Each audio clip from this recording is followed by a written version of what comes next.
मैं आपके बीच में अब बुलाना चाहूंगा राजस्थान से विधायक श्री बलवान सिंह पूनिया जी, जिन्होंने लंबे अरसे से किसानों के लिए राजस्थान में लड़ाई लड़ी है। श्री बलवान सिंह पूनिया जी।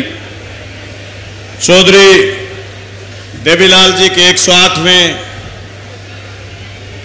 सम्मान दिवस समारोह पर जींद की इस विशाल किसान सभा में आदरणीय बड़े भाई साहब अभय सिंह जी चौटाला, जगमीत सिंह जी बराड़ साहब, मंच पर बैठे शेर सिंह जी राणा साहब, तमाम किसान नौजवान साथियों, माता और बहनों, मैं अपने आप को चौधरी देवीलाल के जन्म दिवस समारोह में आपके बीच पा करके बड़ा खुश नसीब महसूस कर रहा हूं। मैं ये महसूस कर रहा हूं कि हम चौधरी देवीलाल तो नहीं बन सकते, लेकिन हम किसान की पगड़ी और खेत के लिए उनके बताए हुए रास्तों पर चल सकते हैं। मैं धन्यवाद करना चाहूंगा इंडियन नेशनल लोकदल पार्टी का, जिन्होंने उनके सम्मान में इतना बड़ा आयोजन किया। साथियों, इस देश में मुगलों का राज रहा है, इस देश में राजाओं का राज रहा है, इस देश में ब्रिटिश हुकूमत भी आई है। इस देश में ब्रिटिश हुकूमत के खिलाफ लंबे चौड़े आंदोलन हुए, लोग जेलों में गए, लोगों ने फांसियां देखी, लोग काले पानी गए, लेकिन लड़ाई थी जमीन की, लड़ाई थी अपने वजू की। उस वजू की लड़ाई में लोगों ने यातनाएं झेली, लोगों ने जुल्म देखे, जुल्मों के शिकार हुए, उनके खिलाफ लड़ते हुए अपने वजूद की लड़ाइयों को जीता। हमारे बुजुर्ग किसान नेता जो हमारे बीच आने वाले हैं, शायद उन्होंने वो सारी यातनाएं देखी होंगी, जो यातनाओं की उम्मीद आज किसान आपके बीच महसूस कर रहा।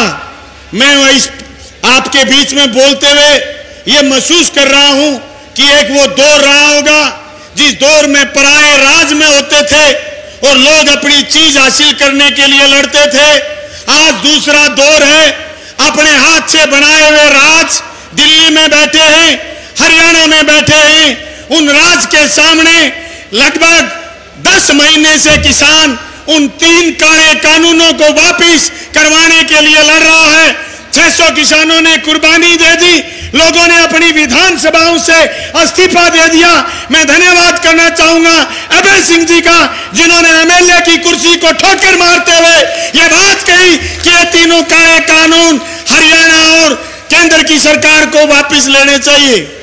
मैं साथियों आपके बीच इस बात का मुगालता करने नहीं आया कि अगले चुनाव में आप हरियाणा में इंडियन नेशनल लोकदल की सरकार बना दोगे, लेकिन चौधरी देवीलाल के संघर्षों को आगे बढ़ाओगे तो ये काम भी बड़ा नहीं, सत्ता बदल देना और सत्ता प्राप्त कर लेना। जरूरत आज इस बात की है कि जो किसान दिल्ली के चारों तरफ 4 बॉर्डरों पर बैठे हैं, वो किसान सम्मान के साथ घर वापिस कैसे जाएं, कैसे मोदी जी की सरकार द्वारा बनाए हुए काले कानूनों को वापिस करवाएं। उस कानूनों के चलते अगर हिंदुस्तान में वो कानून कायम रहे तो दोस्तों, ये जो मंडियां जिसके भीतर बैठ करके आप अपने अनाज की बोली सरकारी रेट पर करते हैं, जिन मंडियों के प्रांगण में बैठ करके आप बड़े बड़े जलसे कर रहे हैं, ये मंडी अदानी और अंबानी की हो जाएंगी, ये मंडी किसान की नहीं रहेगी। विपणन बोर्ड चला जाएगा, जल जंगल जमीन चले जाएंगे, हमारे बाजार चले जाएंगे। अगर कोई मुगालते में है कि इन 3 काले कानूनों से सिर्फ किसान को नुकसान होगा, तो मैं दावे के साथ कह सकता हूं सबसे पहले वो किराना का व्यापारी मरेगा, जो हमारे को अनाज के बदले में जो सामान गाड़ी में पैक करके भेजता है, लिफाफे में खाने पीने का सामान पैक करके भेजता है, हमारे से पहले वो किराने का व्यापारी उजड़ेगा। इसलिए इस सम्मान दिवस में आप ये संकल्प लेकर के जाएं नौजवान साथियों, किसान साथियों, कि जब तक काले कानून वापिस नहीं होंगे और देश में किसान की ताकत और मजबूत नहीं होगी, तब तक हम चैन से नहीं बैठेंगे। मैं चौधरी देवीलाल के उस बड़े कद को याद दिलाना चाहूंगा जिन्होंने ये कह दिया था कि ट्रैक्टर तो किसान का ऊंट गाड़ा है। आज ट्रैक्टर ट्राली बिना टैक्स के नहीं बचे हैं। आज हमारा अस्तित्व है बचा नहीं है, हमारा अस्तित्व खतरे में है। पगड़ी संभाल जटा, पगड़ी संभाल, तेरा लुट गया माल, तेरा लुट गया माल। चौधरी देवीलाल के जन्मदिन पर इस संकल्प के साथ घर जाएंगे कि हम हमारे वजूद की लड़ाई को मजबूती से लड़ेंगे। चलो रे साथी, चलो रे हमदम, चलो रे साथी, चलो रे हमदम, चलो कि मिलकर शोलों में गुल खिलाएं, चलो कि मिलकर गदर मचाएं।